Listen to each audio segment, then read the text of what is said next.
Behold the latest military news update. This is AFP Community News, hosted by Rob Suzon every 12 noon, Mondays to Fridays. Only here on DWDD Armed Forces Radio. One AFP for a stronger Philippines.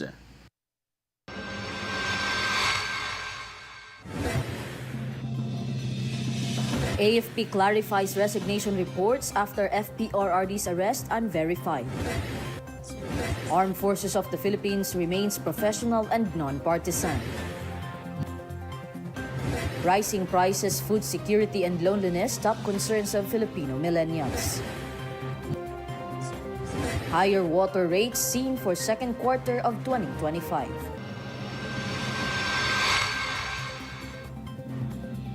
Good day everyone, as well as our troops at Camp Emilio Aguinaldo, Quezon City. Today is a Friday, March 14, and we will bring you the latest news from the armed forces and other information around the Philippines. In behalf of Rof Suzon, this is Jhai Simbajon for AFP Community News. DWDD Armed Forces News. And the Armed Forces of the Philippines clarifies that reports on resignation of troops after former President Rodrigo Duterte's arrest remain unverified. According to the Army spokesman, Colonel Louis Di Maala, there are no reports about troops resigning from the Philippine Army and reiterated that there's no need for any loyalty check among the troops as the Army remains professional and focused on its mandate. In an interview, Philippine Air Force spokesperson Colonel Maria Consuelo Castillo also said that the Philippine Air Force has not monitored any unrest nor noted any personal resignations and reaffirmed that all airmen remain alert and ready to perform their duty to maintain peace and security. Meanwhile, the Navy spokesman Captain John Percy Alcos reaffirmed that every sailor and marine will remain loyal to the Constitution and to the oath that they took to serve the country and the Filipino people. DWDD Armed Forces News. And the Armed Forces of the Philippines reaffirmed that the organization will remain a professional, unified, and non-partisan institution. According to the AFP spokesperson Colonel Francel Margaret Padilla, the AFP is committed to its constitutional mandate of defending the nation and serving the Filipino people. Colonel Padilla said that the AFP personnel continue to remain focused on their sworn duty of upholding the rule of law and chain of command. Meanwhile, the AFP calls on all Filipinos to exercise restraint and uphold the rule of law. DWDD Armed Forces News. Armed Forces Radio. For other updates, let us hear the details about 45th Infantry Battalion facilitates a mission of allegiance for 2 MILF members. Go on for the details, Angel. Yes, Jhai, the 45th Infantry Gallant Battalion of the Philippine Army facilitated the affirmation of allegiance of 2 members of the Moro Islamic Liberation Front or MILF. The said MILF members were identified as Suhan Abbas of Barangay Kuhon, Lenu and Apurot Asali of Barangay Bohe Piang, both from Albarca. Alongside the affirmation of allegiance, Abbas and Asali surrendered their firearms, M16 and M1 Garand rifles, as a powerful symbol of commitment to peace. Meanwhile, the activity marks a significant step toward reinforcing peace-building efforts, highlighting the importance of collaboration between the military, local government, law enforcement, and the MILF to achieve long-term stability and development in Basilan. This is Angel Cruz Camomot reporting for AFP Community News, One AFP for Stronger Philippines. Thank you, Angel.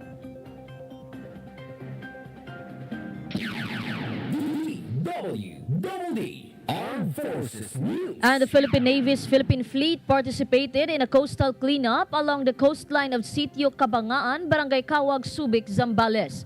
Troops from the said unit joined volunteers from the Subic Local Government Unit, Municipal Disaster Risk Reduction and Management Office, Philippine National Police, Philippine Coast Guard, and Bureau of Fire Protection, students from Agusuhin High School, and other civilians.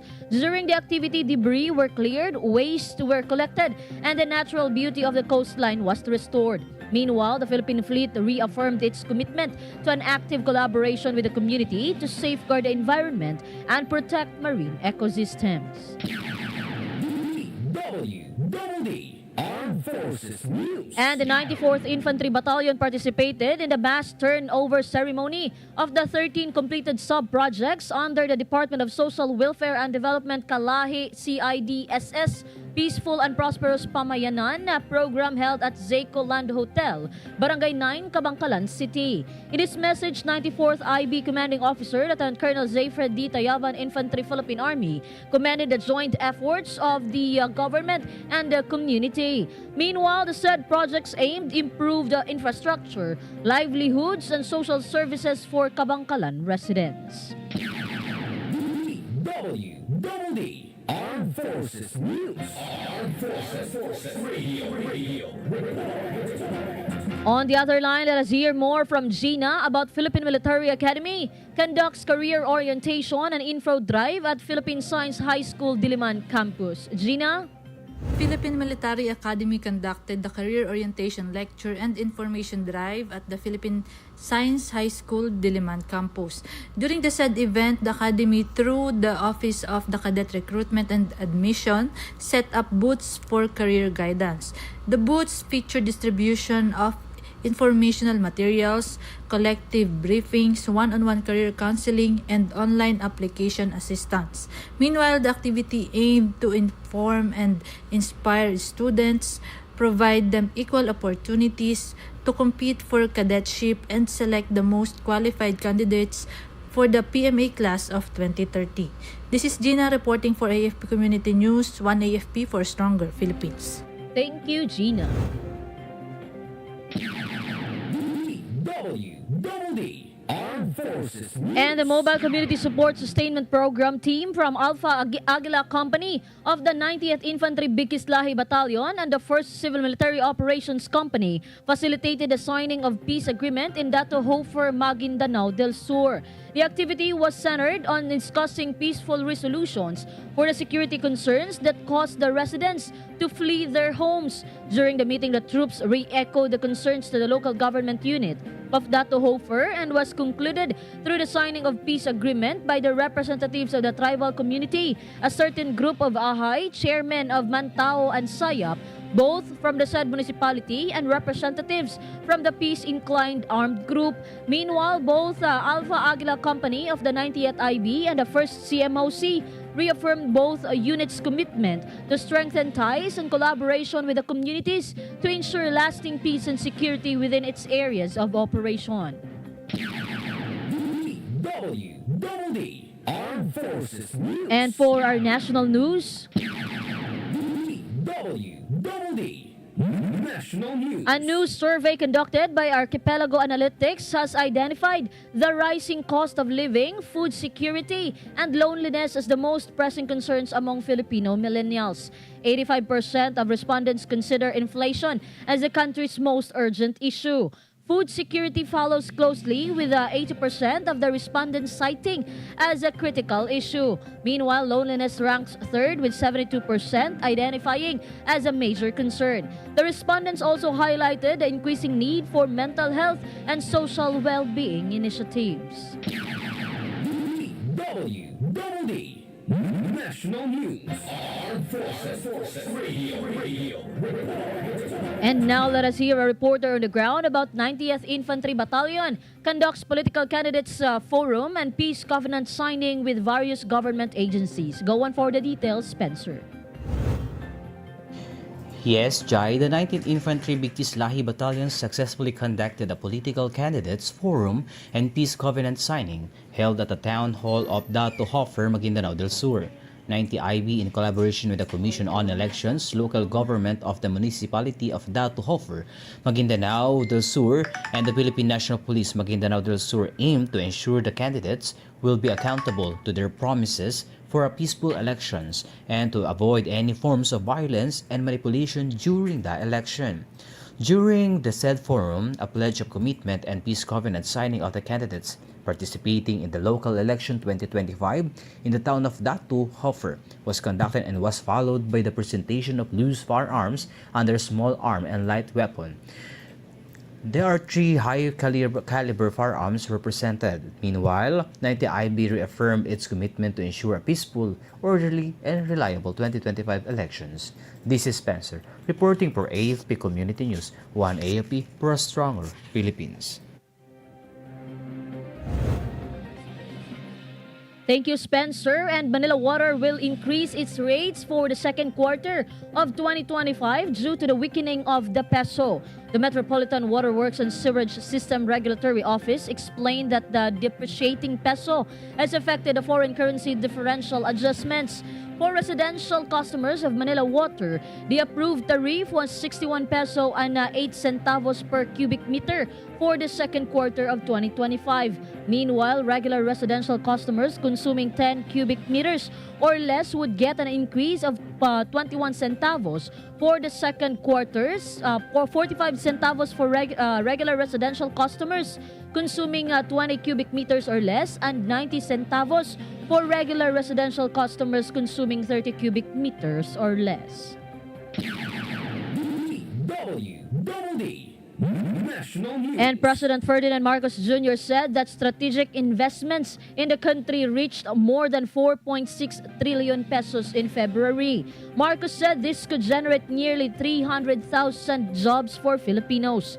During the Gawad Bayanihan sa Pamumuhunan awarding ceremony in Malacanang, PBBM also emphasized the role of the government's One-Stop Action Center for Strategic Investments, which mandated agencies to facilitate the ease of doing business in the country. He also cited that these investments include renewable energy, digital infrastructure, food security, and manufacturing. DWDD National News. Armed Forces Radio.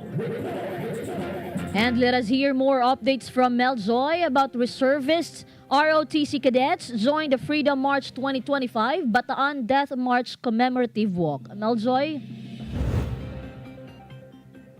Yes, good afternoon. The 3rd Regional Community Defense Group Reserve Command Philippine Army Reservists and ROTC cadets from the 305th Bataan, 303rd Pampanga, and 302nd Tarlac Ready Reserve Infantry Battalions participated in the Freedom March, which honored the heroes of World War II by commemorating the 88th anniversary of the Bataan Death March with a walk from Bataan to Tarlac. Aptly dubbed In the Footsteps of Our World War II Heroes, the march commenced from Kilometer 0 in Mariveles, Bataan, and journeyed through San Fernando, Pampanga, before culminating at the Capas National Shrine in Tarlac.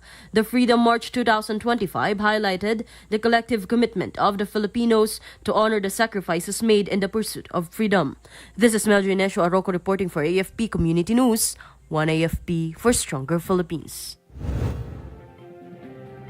Thank you, Mel Jhai. And the Department of Transportation is set to kickstart its major modernization effort to improve the EDSA bus carousel alongside the rehabilitation of Metro Manila's main thoroughfare. The DOTR is planning to build dedicated concourses away from MRT Line 3 to serve as bus stations along the carousel's soon-to-be 25 stops. Transportation Secretary Vince Dizon explained that the queue for passengers tends to congest since the bus stops and MRT3 stations are typically connected. He added that these dedicated hubs will be partnered from the busway concourse located at the front of SM North EDSA. DWDD National News. And President Ferdinand Marcos Jr. considers the appointment of Abdul Rauf Makakua as the new interim chief minister of the Bangsamoro Autonomous Region in Muslim Mindanao as crucial in continuing its development. Marcos swore in Makakua in Malacanang last Wednesday. PBBM said that Makakua's leadership comes at a crucial time as the government prepares for the region's first parliamentary elections, ensuring a smooth transition and a stronger future for the Bangsamoro people. The palace earlier expressed confidence that Makakua's taking over from the Ahud Ibrahim would not result in unrest since Ibrahim is among the proponents of the peace process. DWDD National News. Armed Forces Radio. We have a report coming in from Leonor about 11th Infantry Division concludes RRST and Infantry Orientation Training, inaugurates new AVR and classroom. Leonor? The 11th Division Muscle Training School held a joint closing ceremony for the Restricted Reenlistment System Training, Class 28-2025 and Infantry Orientation Training, Class 1-2025 at Camp Budato, Barangay Tagbak, Indanan, Sulu. 318 soldiers completed the said training, 268 from RRST and 50 from IOT. In his message as the keynote speaker, 11th Infantry Division and Joint Task Force Orion Commander Major General Leonardo Peña addressed the graduates with words of encouragement and inspiration. Meanwhile, the event also marked the inauguration of a newly constructed audiovisual room and Classroom 1 at 11 DTS, offering enhanced learning facilities for future trainees. This is Leonor Tanap reporting for AFP Community News, One AFP for Stronger Philippines. Thank you, Leonor. DWDD National News. And the National Movement for Free Elections is urging the Commission on Elections to ensure that automated counting machines were not connected to the internet on poll day. This aims to protect the ACMs from cyber attacks. NAMFREL issued a statement after lawyer Reyna Mercedes, Isabela Vice Mayor Beta Gerald Harold Respicio said that there was no specific COMELEC resolution instructing not to connect the ACMs to the internet.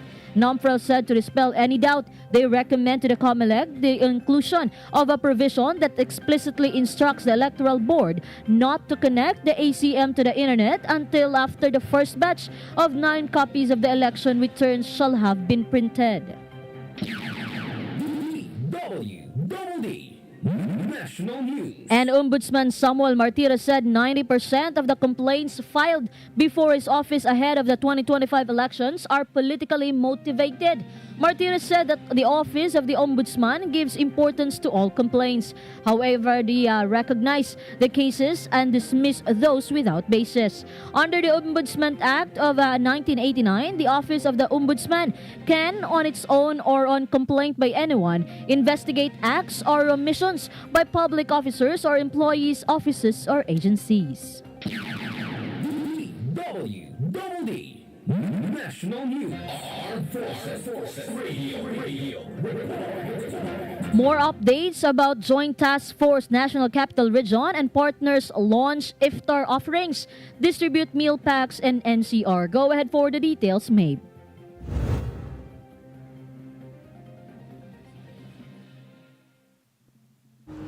Yes, good morning. JTF NCR and partners launch iftar offerings, distribute meal packs in NCR. In the spirit of unity and camaraderie during Ramadan, the Joint Task Force NCR, in partnership with the Integrative Center for Alternative Development or ICAD and the Australian Relief Organization or ARO, launched its iftar offerings through the AFP Mobile Kitchen on 08 to 09 March 2025 in Barangay Culiat, Quezon City. Over 2 days, a total of 2,000 meal packs were distributed, providing Muslim community members with warm meals to break their fast. The initiative is part of a 5-weekend series that will continue serving different Muslim communities across the National Capital Region until March 23, 2025, with a total of 5,400 warm meal packs set for distribution. The pabuka, called in the vernacular, was marked by a program where donors, participating agencies, and community leaders delivered messages of support and appreciation. Mr. Selim Serenoglo of ICAD Foundation thanked the soldiers, policemen, and community members for the dedication to making the activity a reality. The success of this endeavor was made possible through the concerted efforts of 7 civil relations groups, CRS AFP, 11 Civil Military Operations Kaugnay Battalion, Field Service Group, AFP Logistics Support Command, the Holy Spirit Police Station 14, Quezon City Bangsamoro Affairs Service or QC Bus, Youth for Peace NCR, and the volunteers from the Muslim community led by Culiat Barangay officials. On the second day, a total of 1,100 hot meal packs were distributed across 5 mosques through the continued efforts of the military and civilian volunteers, strengthening the spirit of bayanihan. JTF NCR extends its heartfelt gratitude to all partners and volunteers who contributed to the success of this initiative. The iftar offerings reflect a commitment to fostering inclusivity, mutual respect, and meaningful engagement with the communities it serves. By honoring and supporting the traditions of our Muslim communities, JTF-NCR and its partners reaffirm their dedication to solidarity and strengthening relationships across diverse sectors of society. This is Mabes Omaga reporting for AFP Community News. One AFP for Stronger Philippines. Thank you, Mabes. DWDD National And a health advocacy group has urged the government to speed up the implementation of policies that would protect Filipinos from non-communicable diseases by regulating unhealthy food products. The Healthy Philippines Alliance stressed the need for product reformulation following the World Instant Noodles Association's Manila Declaration, which aims to voluntarily reduce sodium and fat content in their products. With this, the group urged the government to institutionalize interventions that would set stricter nutritional standards for sugar, sodium, and fats in all prepackaged food and beverages. The group said that those that go beyond the threshold should be identified through mandatory front-of-pack food warning labels to help consumers avoid products that can harm them. DWDD National News. And weather conditions across the Philippines will be cloudy with scattered rain showers and isolated thunderstorms due to the easterlies. Pag-asa said that the eastern Visayas will have cloudy skies with scattered rains or thunderstorms. Occurrence of flash floods or landslide is possible due to the moderate to at times heavy rains in affected areas. Meanwhile, Metro Manila and the rest of the country will have partly cloudy to cloudy skies with isolated rain showers or thunderstorms due to the easterlies. The eastern section of the country will also experience moderate wind speed moving in the east to northeast direction, causing moderate coastal waters.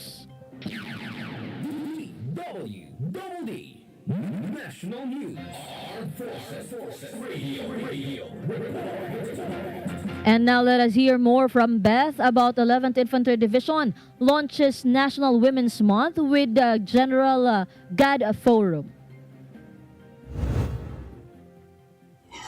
The 11th Infantry Alakdan Division launched the National Women's and conducted Gender and Development Forum for its female personnel, including officers, enlisted members, and civilian human resources staff.